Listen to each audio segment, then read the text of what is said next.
I'm not turning it off. You are going to delete that right now, or I swear.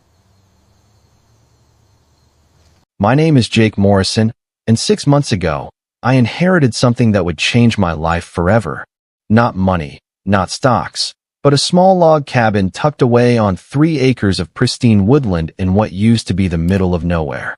My grandfather built it with his own hands in 1952, every beam cut from trees on the property, every stone in the fireplace hauled up from the creek bed. The cabin wasn't much to look at, maybe 800 square feet, a wraparound porch that creaked in all the right places, and a view of the mountains that could make you forget every problem you'd ever had. Grandpa Joe lived there for 67 years, raising my dad, hosting family reunions, and teaching 3 generations of Morrison kids how to fish, hunt, and respect the land. When he passed last spring, he left the cabin to me with a simple note. Keep it in the family, son. Some things are worth fighting for. I thought I understood what he meant. I was wrong. The first sign of trouble came on a Tuesday morning in October. I was up at the cabin for the weekend, splitting firewood for the winter, when a black Escalade came crunching up my gravel driveway. Out stepped a woman who looked like she'd been assembled in a factory that specialized in producing suburban nightmares. Karen Whitfield. Perfectly styled blonde hair that hadn't moved in the wind, a designer pantsuit that probably cost more than my truck, and the kind of smile that made you want to count your fingers after shaking hands. "Good morning," she called out, her voice dripping with fake sweetness. "You must be Jake Morrison. I'm Karen Whitfield, president of the Whispering Pines Homeowners Association." I leaned on my axe handle and looked around at the trees surrounding my property. Homeowners Association? Lady, the nearest house is half a mile away, and it's been there since the 1940s. Her smile got tighter. "Well, that's actually what I'm here to discuss. You see, your grandfather's property was recently incorporated into our association boundaries. We've been trying to reach you about some compliance issues." She pulled out a manila folder thick enough to choke a horse. "I'm afraid this structure doesn't meet our architectural standards. The HOA board has voted to require its removal within 30 days. I stared at her. "Removal? This cabin has been here for 70 years. And I'm sure it was lovely for its time," Karen said, her tone suggesting she thought it was about as lovely as a sewage treatment plant. "But Whispering Pines is a premier community with property values to protect. We simply cannot allow rustic structures to detract from our neighborhood's aesthetic appeal." She handed me a document that looked official enough, complete with stamps and signatures. "This is a formal notice of violation. You have 30 days to demolish the structure and restore the lot to natural landscaping. Failure to comply will result in daily fines of $500, followed by forced removal at your expense." I looked at the paper, then at Karen, then at my grandfather's cabin. The same cabin where my parents had their wedding reception, where I'd spent every summer of my childhood, where my grandfather had taught me that a man's word was his bond and some things were sacred. "Ma'am," I said quietly, "I think there's been some kind of mistake." Karen's fake smile disappeared entirely.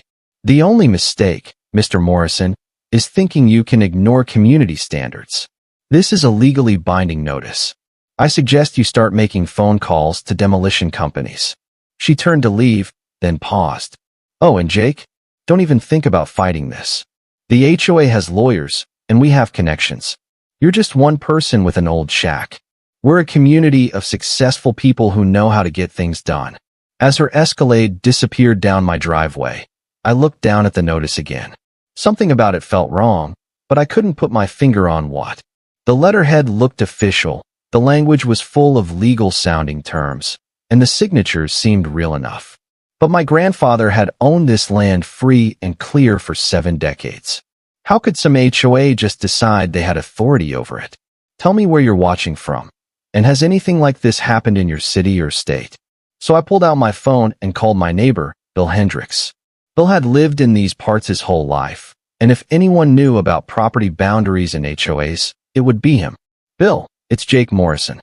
Did you know there was a homeowners association out here?" There was a long pause. "Jake, son, I've been living on this mountain for 63 years. There ain't no HOA within 10 miles of your place." "What?" I told him about Karen's visit. When I finished, Bill was quiet for a long moment.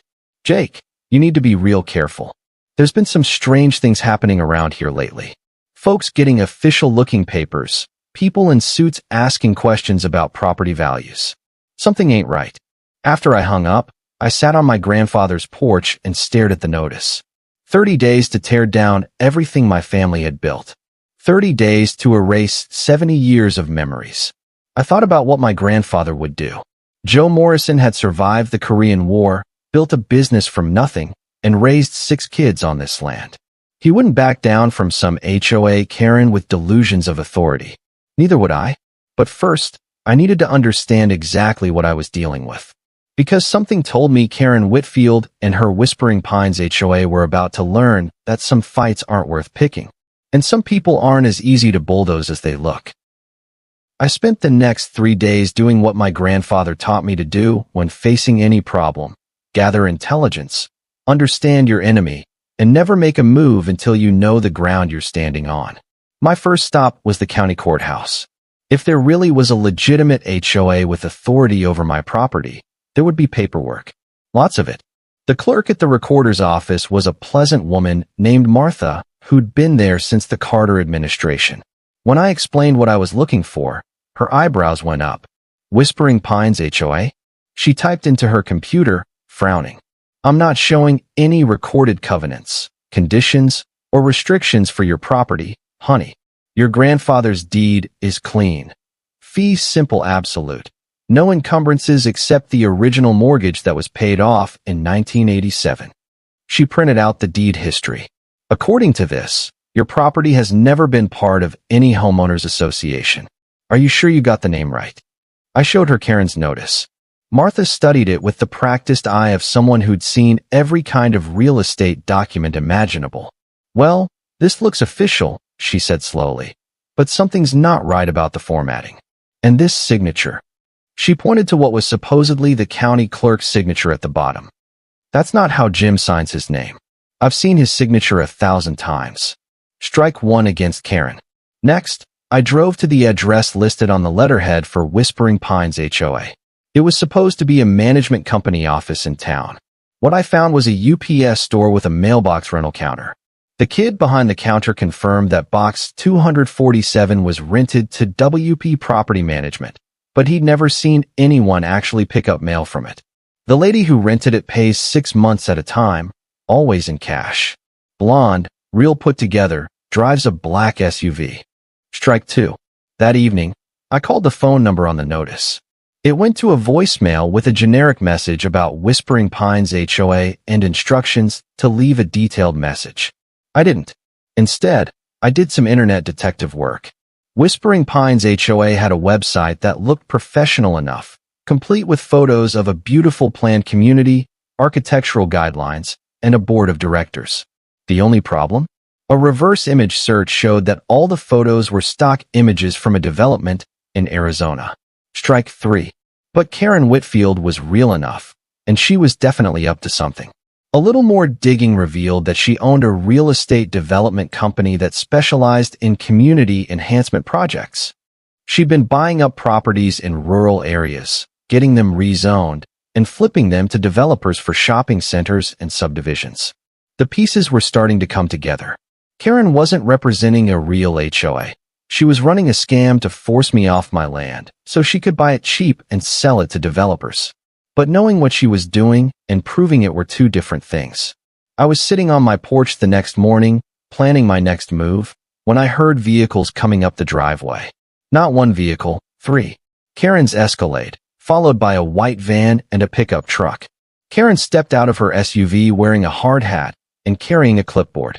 Behind her came 4 men in work clothes and safety gear. "Good morning, Jake," she called out cheerfully. "I hope you've had time to think about our conversation. Since you haven't contacted any demolition companies, we've taken the liberty of bringing our own assessment team." One of the men, a heavy-set guy with a beard, stepped forward. "I'm Rick Summers, building inspector. I need to examine this structure for safety violations." I stood up slowly. "You got a warrant?" Rick looked confused. "I don't need a warrant for an HOA compliance inspection. You do if you want to set foot on my property without permission." Karen's fake smile was back. Jake, you're being unreasonable. This is a routine inspection required by the HOA covenants you agreed to when you inherited the property. Funny thing about those covenants, I said. They don't exist. For just a second, Karen's mask slipped. I saw something cold and calculating flash across her face before the fake sweetness returned. I'm afraid you're mistaken. The covenants are properly recorded and legally binding. If you refuse to allow the inspection, we'll have no choice but to proceed with enforcement measures. What kind of enforcement measures? Karen nodded to the pickup truck. 2 more men got out, both wearing shirts that said, Whispering Pines Security, and carrying what looked like official badges. These are our community enforcement officers, Karen said. They have the authority to ensure compliance with HOA regulations. I looked at the fake cops, then at Karen, then at the building inspector, who was already walking toward my cabin without permission. That's far enough, I said loudly. Rick stopped. Sir, I'm conducting an official inspection. No, I said, you're trespassing. And unless you want to explain to the real cops why you're impersonating a building inspector, I suggest you get back in your truck. Karen stepped forward. Jake, you're making this much harder than it needs to be. We're trying to work with you here. Are you? I pulled out my phone and started recording. Because from where I'm standing, it looks like you're running some kind of elaborate scam to steal my property. The fake security guards moved closer. One of them, a tall guy with prison tattoos, put his hand on what looked like a taser. Sir, you need to stop interfering with official HOA business, he said in a voice that suggested he'd had this conversation before. Official business? I laughed. Your HOA doesn't exist. Your building inspector isn't licensed. And those badges you're wearing came from a costume shop. Karen's face went red. You have no idea who you're dealing with, Jake. This community has standards, and we have the power to enforce them. You can cooperate, or you can face the consequences. What consequences would those be? She smiled, but there was nothing fake about it this time. It was the smile of a predator who just decided to stop playing with her food. Oh, you'll see. We have friends in all the right places. Building inspectors, health departments, animal control. Amazing how many violations they can find when they really start looking. The threat was clear enough. Play ball, or she'd make my life hell through every bureaucratic channel she could manipulate. Comment below, would you fight back legally, or strike harder? Well, I said, still recording, I guess we'll see about that. Karen turned to leave, then paused. Oh, Jake? You might want to think about your neighbors too. Bill Hendricks has such a lovely old farmhouse. Be a shame if the county decided it wasn't up to code. As they drove away, I realized this wasn't just about my cabin anymore. Karen was threatening everyone in the area who might stand in her way. But she'd made one crucial mistake. She assumed I was just some city guy who'd inherited a cabin and didn't know how to fight back. She was about to learn that assumption could cost her everything. I spent that night making phone calls. First to a lawyer friend in the city who specialized in real estate fraud. Then to a private investigator who owed me a favor from my days working security. Finally, to my cousin Danny, who happened to be a sergeant with the state police. By morning, I had a plan.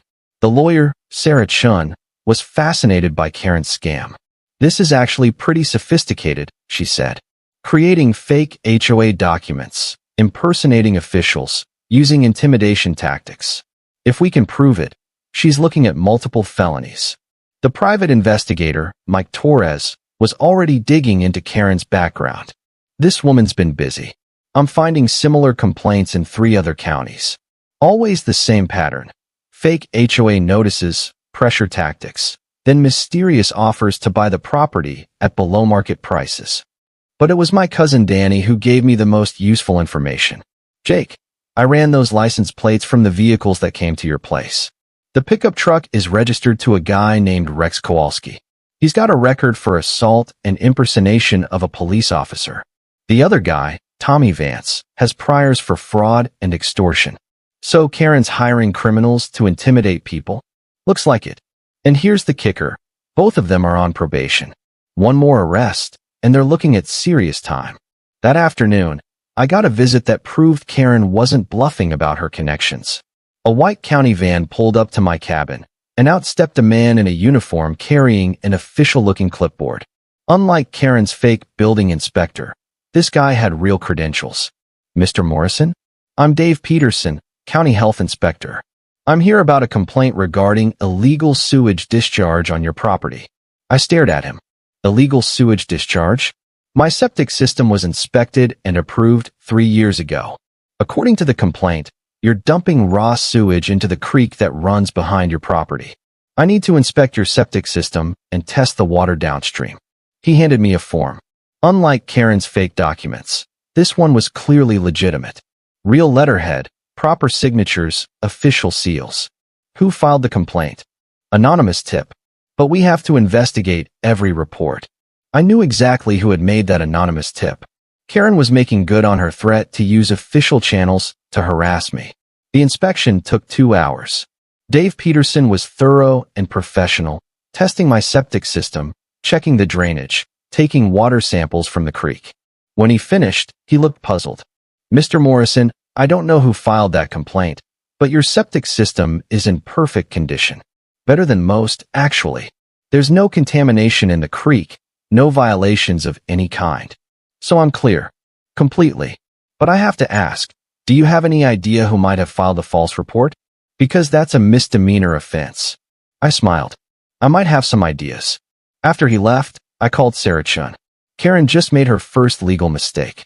Filing a false report with a government agency is a crime. Can we use that? Absolutely. But we need proof she made the call.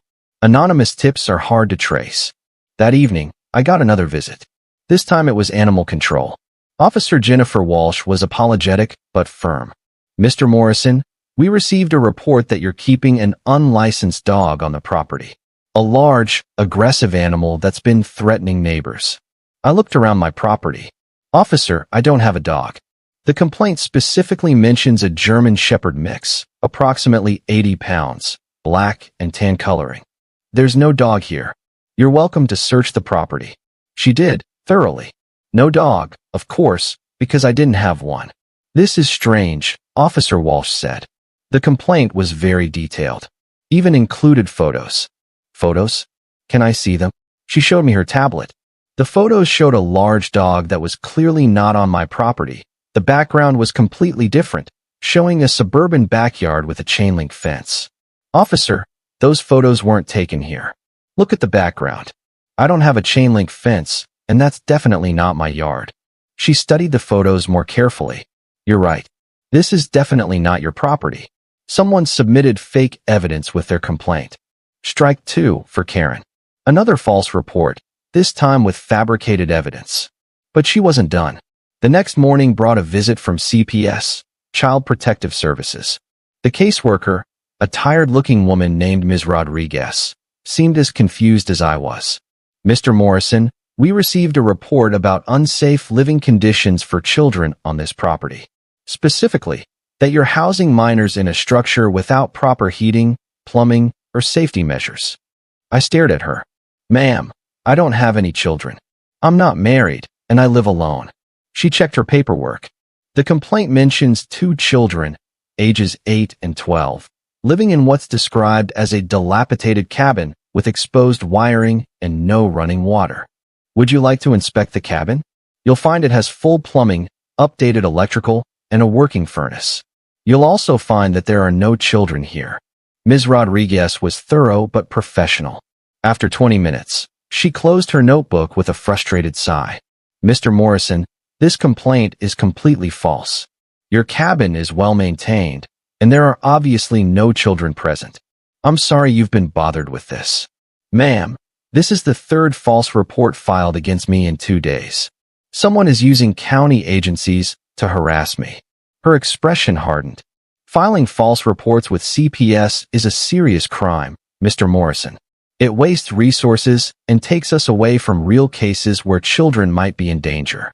If you have any idea who's doing this, I'm working on proving it. After she left, I called my cousin Danny. 3 false reports in 2 days. Can you guys do anything about this? We can if we can prove who's making the calls. But anonymous tips are tough to trace unless we get a warrant for phone records. What would it take to get a warrant? Evidence of a pattern of harassment or criminal conspiracy. You're getting close, but we need more. That afternoon, I got my chance for more evidence. Karen showed up again, this time with a different crew.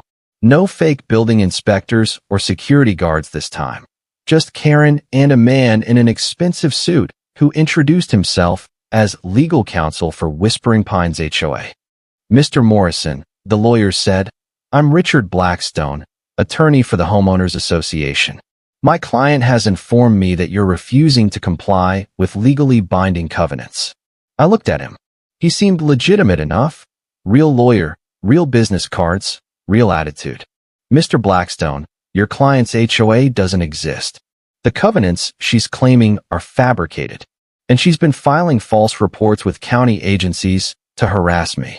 Blackstone looked genuinely surprised. He turned to Karen with a frown.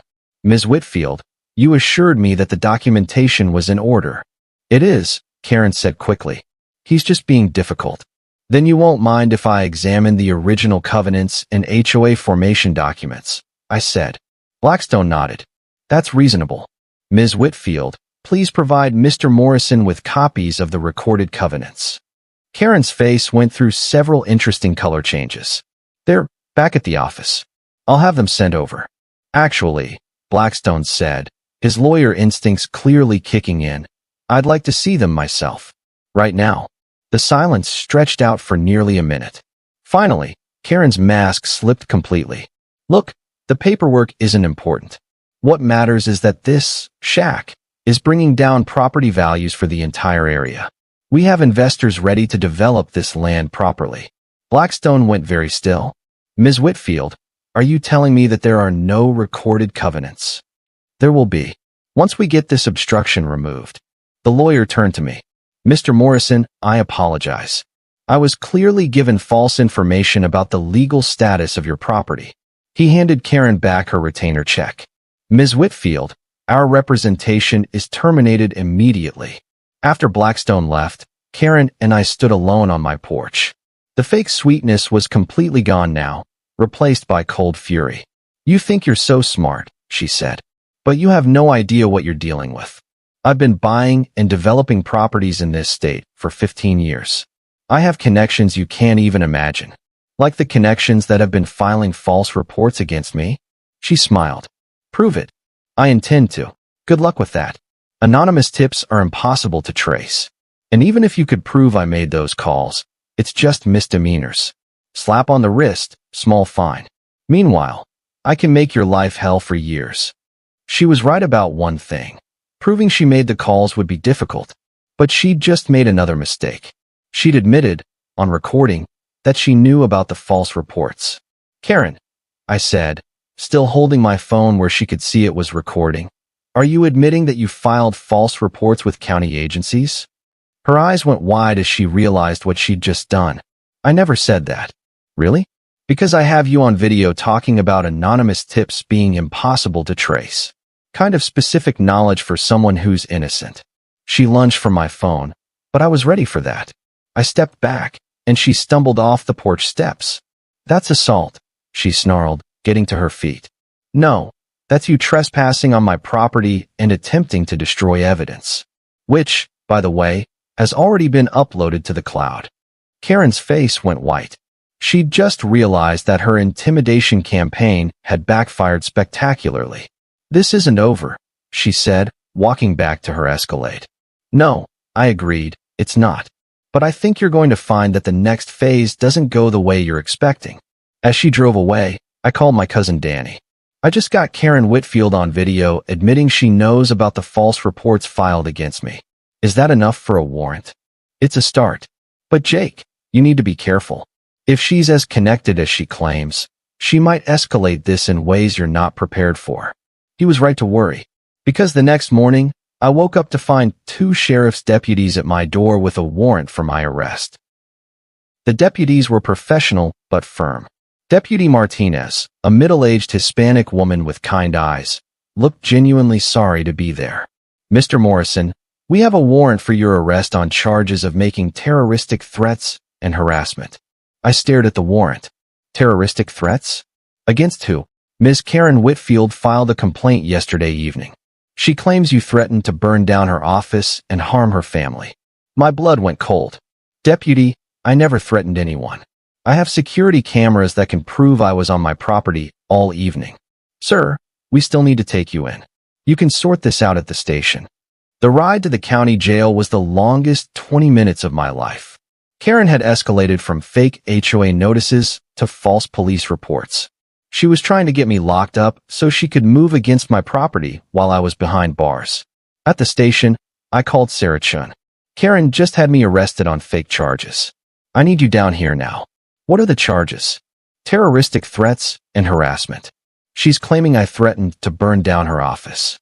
Jake, those are felony charges. If they stick, you're looking at serious prison time. The booking process was humiliating but routine. Fingerprints, photos, orange jumpsuit, and a cell that smelled like disinfectant and despair. But I wasn't panicking. I was getting angry.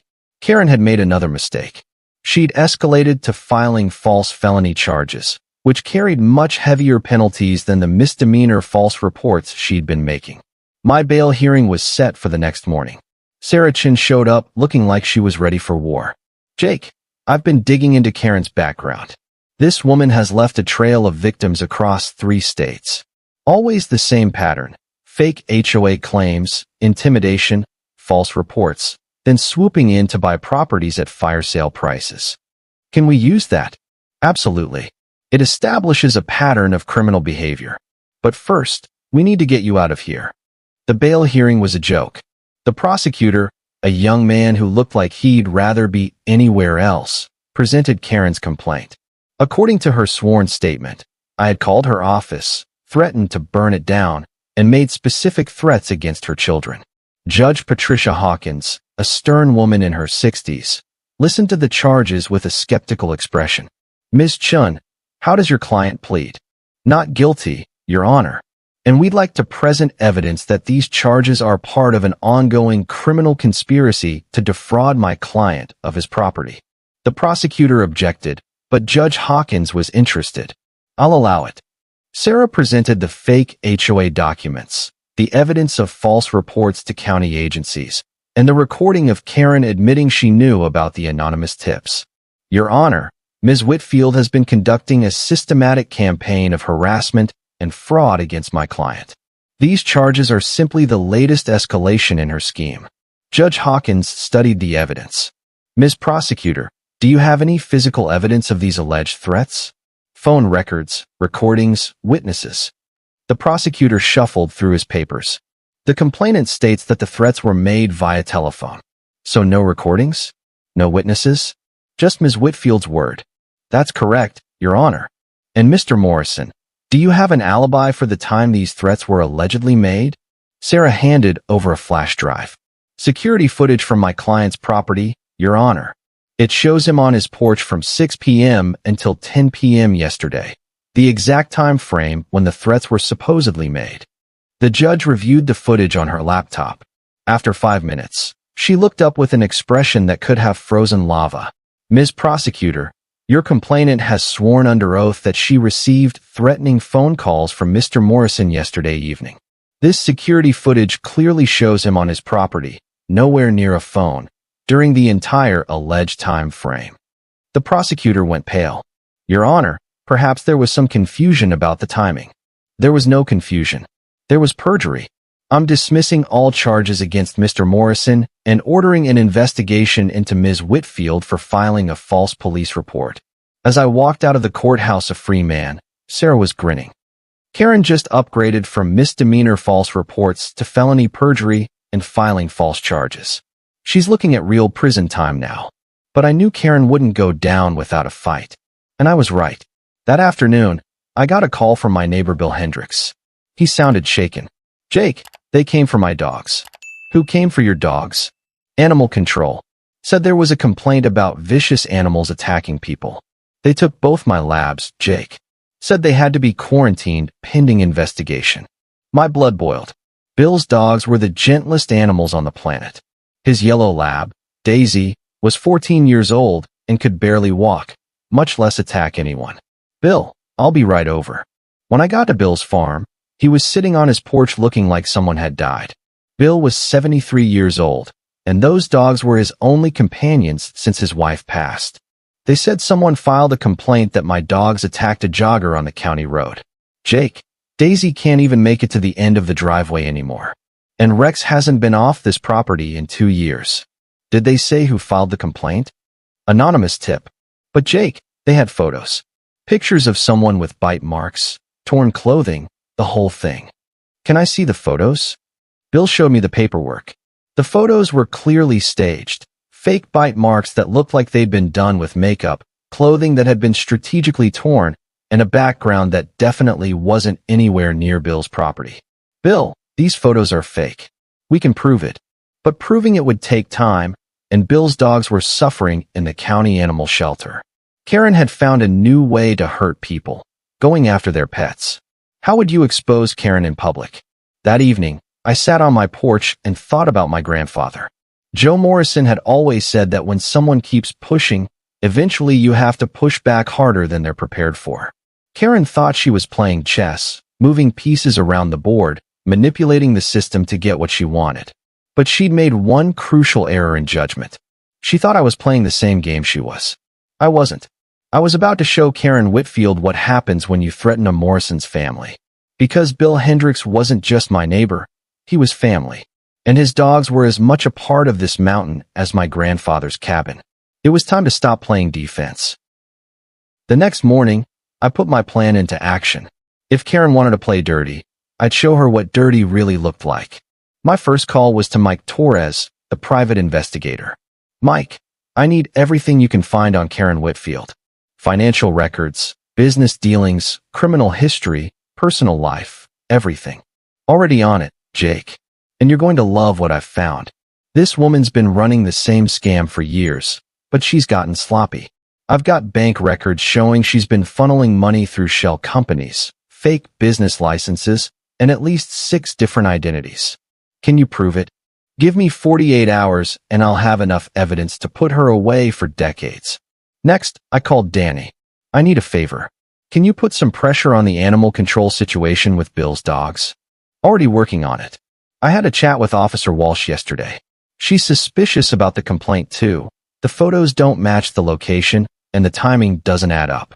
She's recommending the dogs be released pending further investigation. How long? Should be this afternoon. Then I made the call I'd been saving for last. My old boss from my security days, Colonel James Mitchell, retired Army Special Forces. The colonel ran a private security firm that specialized in corporate investigations. Jake Morrison, how the hell are you, son? I've been better, Colonel. I need some help with the situation. I explained everything. The fake HOA, the harassment campaign, the false charges, Bill's dogs. When I finished, there was a long silence.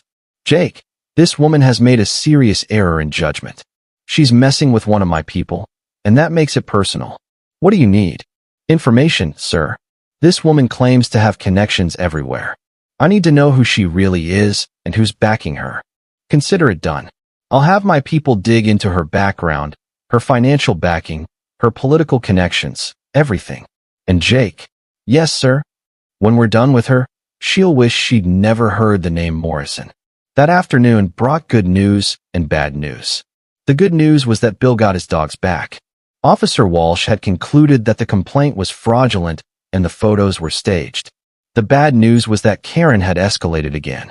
I was splitting wood behind my cabin when I heard vehicles coming up the driveway. Not just 1 or 2 this time, a convoy. Karen's Escalade, followed by 3 pickup trucks and a large white van. Karen stepped out of her SUV with a clipboard and what looked like official paperwork. Behind her came 8 men in work clothes and hard hats, plus her 2 fake security guards, Rex and Tommy. Jake Morrison, she called out, her voice carrying the authority of someone who thought she'd already won. This is your final notice. The Whispering Pines HOA board has voted to exercise our emergency powers under the community covenants. What emergency powers? She held up a document that looked more official than anything she'd shown me before. This structure has been declared a public safety hazard. We're authorized to remove it immediately to protect the community. I walked closer to examine the document. It looked real, official seals, proper signatures, legal language. But something about it felt wrong. This is signed by Judge Harold Brennan, I said. That's correct. Judge Brennan has granted us emergency authority to remove unsafe structures. I pulled out my phone and called Sarah Chun. Sarah, can you check something for me? Is Judge Harold Brennan in court today? There was a pause while she made some calls. Jake, Judge Brennan is in Florida visiting his grandchildren. He's been there for a week and won't be back until next Monday. I looked at Karen with a smile. Interesting.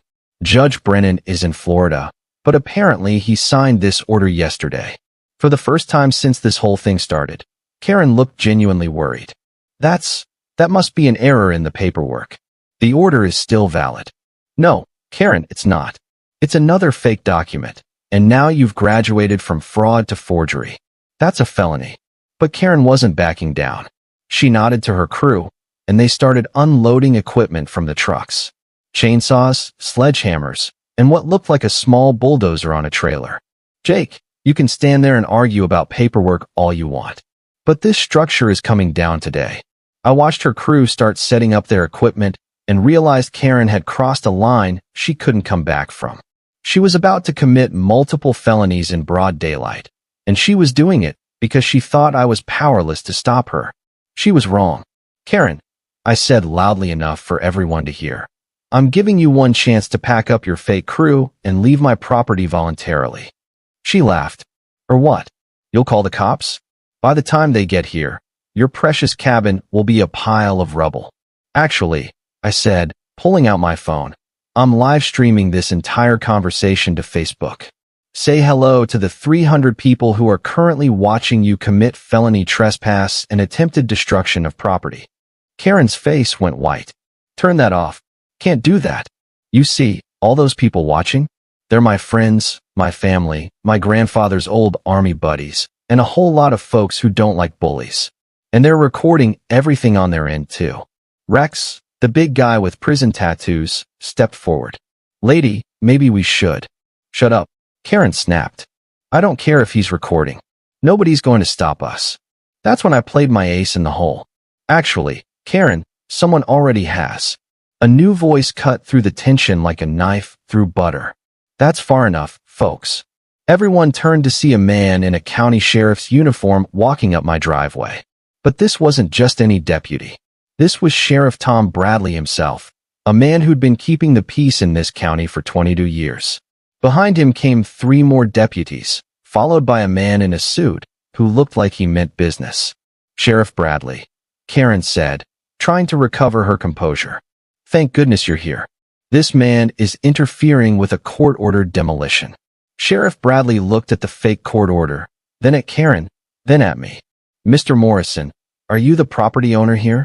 Yes, sir. This is my grandfather's cabin, left to me free and clear. These people are trespassing and threatening to destroy my property based on forged documents.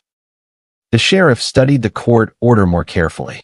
Ms. Whitfield, this document purports to be signed by Judge Brennan. That's correct. Interesting, because I just got off the phone with Judge Brennan in Florida. He's never heard of you, your HOA, or this property. He certainly never signed any emergency demolition order. Karen's fake security guards started backing toward their trucks. Rex was already reaching for his keys. Nobody moves, Sheriff Bradley said calmly. Rex Kowalski, Tommy Vance, you're both under arrest for impersonating peace officers and criminal trespass. The man in the suit stepped forward. Ms. Whitfield, I'm Agent David Park, FBI. You're under arrest for wire fraud, mail fraud, conspiracy to commit extortion, and about a dozen other federal charges. Karen's world collapsed in real time. FBI? This is just a property dispute. No, ma'am. This is a multi-state criminal enterprise. We've been tracking your activities across 3 states for the past 6 months. The Morrison case was just the evidence we needed to tie everything together. As Agent Park read Karen her rights, Sheriff Bradley turned to the demolition crew. You boys work for a legitimate company? The crew foreman, looking thoroughly shaken, nodded. Yes, sir. Mountain View Demolition. We were hired this morning, told it was a routine HOA job. We had no idea the paperwork was fake. Then I suggest you pack up your equipment and go home. And next time, Verify your work orders through proper channels. As the crew loaded their equipment and left, Agent Park finished cuffing Karen. She looked at me with pure hatred. This isn't over, Morrison. I have lawyers. I have connections. You have no idea what you've started. I walked over to her, close enough that the live stream would catch every word. Karen, let me explain something to you. My grandfather built this cabin with his own hands after he came back from Korea. He raised his family here, taught his grandchildren about honor and integrity, and left it to me with one simple instruction: keep it in the family. I gestured to the mountains around us. You thought you could steal this place with fake paperwork and intimidation tactics. You thought I was just some city guy who'd roll over when you applied pressure. Karen's fake composure was completely gone now. She looked like what she really was, a common criminal who'd finally been caught. But you made one crucial mistake, Karen. You assumed I was fighting alone. You never bothered to find out who Jake Morrison really is, or who my family is, or what kind of people would stand up for us when push came to shove. I pulled out a business card and showed it to the camera. My name is Jake Morrison. I'm a former Army Ranger, former private security contractor, and current owner of Morrison Security Consulting. My grandfather was Master Sergeant Joe Morrison, Korean War veteran and Purple Heart recipient. My cousin Danny is a state police sergeant. My lawyer is Sarah Chun, who specializes in real estate fraud. My investigator is Mike Torres, former FBI. And my old boss, Colonel James Mitchell, runs the most respected security firm in the Southeast. Karen's eyes went wide as she realized the magnitude of her error. You picked the wrong man to mess with, Karen. And you picked the wrong mountain. Agent Park led Karen toward his car, but she turned back one more time. I'll be out on bail tomorrow. This isn't over. Actually, Agent Park said, given the multi-state nature of your crimes and your history of intimidating witnesses, I'll be recommending you be held without bail. But don't worry, the federal system has excellent facilities. You'll have plenty of time to think about your choices. As the law enforcement convoy disappeared down my driveway, I sat on my grandfather's porch and looked out at the mountains. The live stream was still running, and the comments were pouring in from friends and family congratulating me on standing up to Karen. But the best comment came from my cousin Danny. Grandpa Joe would be proud, Jake. Some things are worth fighting for. I was about to end the live stream when my phone rang.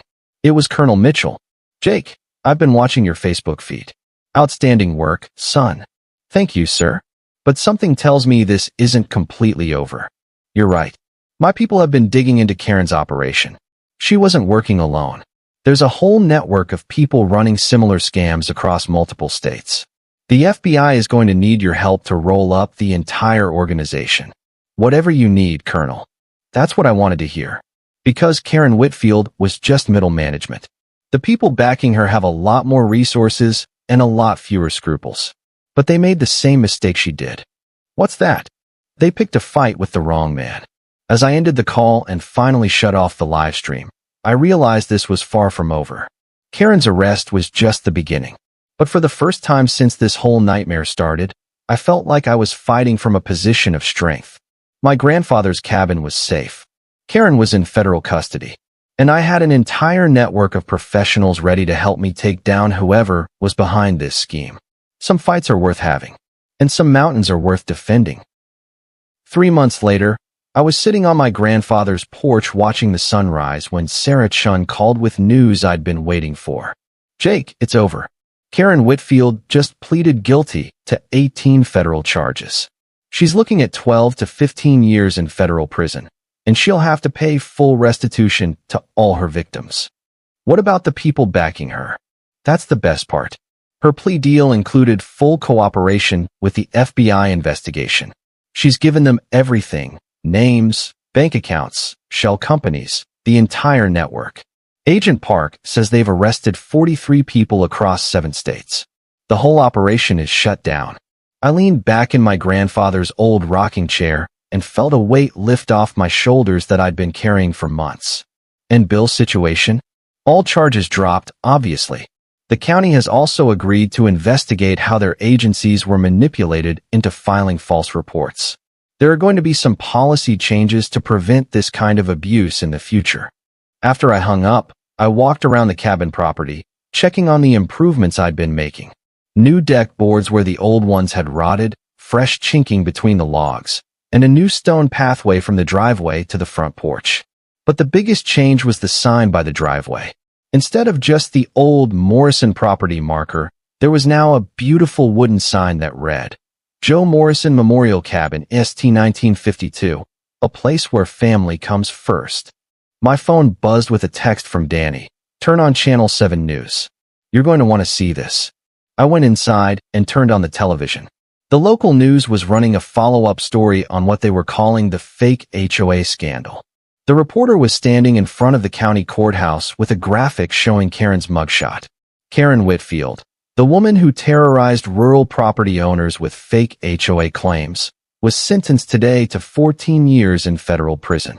Her criminal enterprise, which operated across 7 states, defrauded dozens of families out of their homes and life savings.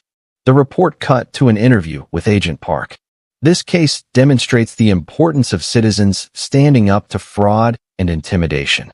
Mr. Jake Morrison's courage in fighting back not only saved his own property, but helped us uncover a criminal network that had been operating for years. Then came the part that made me smile. The reporter interviewed several of Karen's other victims, people who had lost their homes to her scam before I fought back. Thanks to the restitution order, they were getting their properties back and receiving compensation for their losses. The Morrison case became a catalyst for justice, one victim said. His refusal to back down gave the rest of us hope and ultimately brought down the entire operation. That afternoon, I had visitors. Bill Hendricks came by with his dogs, both of whom were happy and healthy after their ordeal. Behind him came a dozen neighbors I hadn't even known existed, all carrying covered dishes and folding chairs. What's all this? I asked. Bill grinned. Mountain tradition, son. When someone stands up for the community celebrates. We spent the afternoon on my porch and in the yard, sharing food and stories. I learned that several of my neighbors had also received suspicious contacts from Karen's organization, but they'd been too intimidated to fight back. You showed us it was possible, said Martha Stevens, an elderly widow who lived about a mile down the mountain. You proved that bullies can be beaten if you're willing to stand up to them. As the sun began to set and folks started packing up to go home, Bill lingered behind. Jake, there's something I want to show you. He led me to his truck and pulled out a manila envelope. This came in the mail yesterday. Inside was a deed. Not to Bill's property, but to the 40 acres adjacent to my cabin. I don't understand. The land belonged to Karen's shell company. When they seized her assets for restitution, it went up for auction. I bought it. I stared at the deed. Bill, that land must have cost a fortune. He smiled. Not as much as you'd think. Turns out nobody wanted to bid on property associated with a federal fraud case. But here's the thing, Jake, I'm 83 years old. I don't need 40 acres of mountain land. He handed me another document. This is a transfer deed. The land is yours, free and clear. Consider it a thank you gift from an old man who got his dogs back because a young man was willing to fight. I tried to protest, but Bill held up his hand. Your grandfather and I were friends for 40 years. Joe Morrison helped me through some dark times after my wife died. This is what he would have wanted. That evening, after everyone had gone home, I sat on my porch and called my parents in Arizona. Dad, it's over. Karen's going to prison. The cabin is safe, and we just acquired 40 more acres. My father was quiet for a long moment. Son, your grandfather always said that land has a way of taking care of itself if you respect it. Sounds like the mountain chose you to be its protector. Dad, there's something else. I've been thinking about moving up here permanently. Maybe starting a security consulting business, helping people who are dealing with fraud and intimidation. Following in Grandpa Joe's footsteps. Something like that. He always said some things are worth fighting for. I think I found my thing worth fighting for.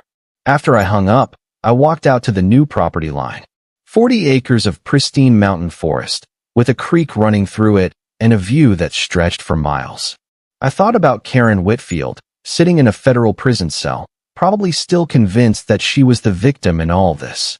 She'd never understood that she wasn't just fighting one man with a cabin. She was fighting an entire community, a way of life, and the memory of everyone who had ever called this mountain home.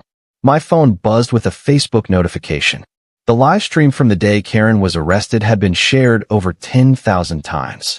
The comments were still coming in from people sharing their own stories of standing up to bullies and fraud. But the comment that meant the most came from someone I'd never met. "Thank you for showing us that ordinary people can still win when they're fighting for something that matters. Your grandfather would be proud." I looked up at the stars beginning to appear in the mountain sky and imagined I could hear my grandfather's voice on the wind. "Some things are worth fighting for, son. And some fights are worth winning." The Morrison cabin would stay in the family. The mountain would remain protected. And Karen Whitfield would spend the next 14 years learning that there are consequences for picking fights with the wrong people. Justice had been served. But more than that, a community had been strengthened, victims had been made whole, and a criminal enterprise had been destroyed. Not bad for a day's work on a mountain in the middle of nowhere. As I headed inside for the night, I made a mental note to call Colonel Mitchell in the morning. If I was going to start a security consulting business, I'd need some advice on getting started. After all, there were probably other Karens out there, running other scams, targeting other families. And now they'd have to deal with Morrison Security Consulting. Some things are definitely worth fighting for. What did you think of Jake's story? Have you ever dealt with HOA harassment or property fraud in your area? Let me know in the comments below. And don't forget to share this story with anyone who might be dealing with similar situations. Sometimes all it takes is one person willing to stand up and fight back to bring down an entire criminal operation. Remember, if something seems too good to be true or too official to question, it probably is. Always verify documents, check credentials, and don't be afraid to ask for help when you're facing intimidation tactics. There are people out there ready to help you fight back. Until next time, stay strong and protect what matters to you.